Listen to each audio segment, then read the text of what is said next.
ஹalleluya ஸ்தோத்திரம். God bless you. God bless you. சந்தோஷமாக இருக்கீங்களா? சமாதானமாக இருக்கீங்களா? சந்தோஷம் சமாதானம் உங்கள் மூஞ்சிலே தெரியும். செல்லை தள்ளி விட்றீங்களா? வீடியோவை தள்ளி விட்றீங்களான்னு தெரியும். வீடியோ பார்க்குறீங்களான்னு தெரியும். இதெல்லாம் நமக்கு என்ன செய்யணும்? தேவன் நமக்கு என்ன செய்யணும்?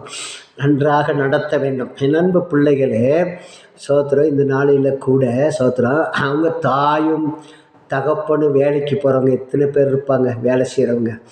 அந்த வேலை செய்கிறவங்களுக்காக நீங்கள் என்ன செய்யணும்? பிள்ளைங்க ஸ்கூல் விட்டு வந்து தன்னுடைய வீட்டில் வந்து பிள்ளை வீட்டு வேலைகளை செய்து வீட்டு காரியங்களை பார்த்து உங்கள் தாயும் தகப்பனையும் நீங்கள் கொஞ்சம் உற்சாகப்படுத்த வேண்டாமே.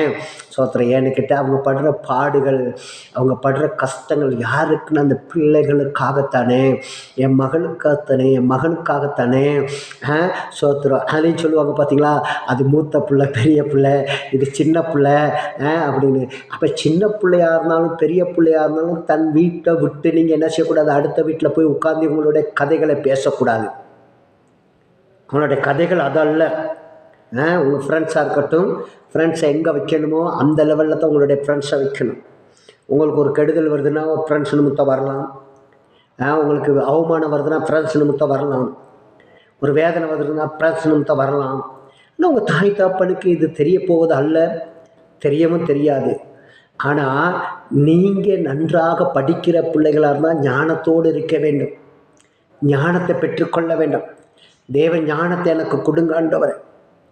என் தாய் தகப்பனுக்கு நான் கனம் பண்ண எனக்கு ஞானத்தை கொடுங்காண்டவர்ன்னு சொல்லி நீங்கள் கேட்க வேண்டும். இப்போ ஞானம் எல்லாத்துக்கும் தேவை இந்த உலகத்தில். எல்லா மக்களுக்கும் தேவை. இந்த வீடியோ பார்க்குற எல்லா பிள்ளைகளுக்கும் தாயும் தகப்பனை கனப்படுத்துங்க.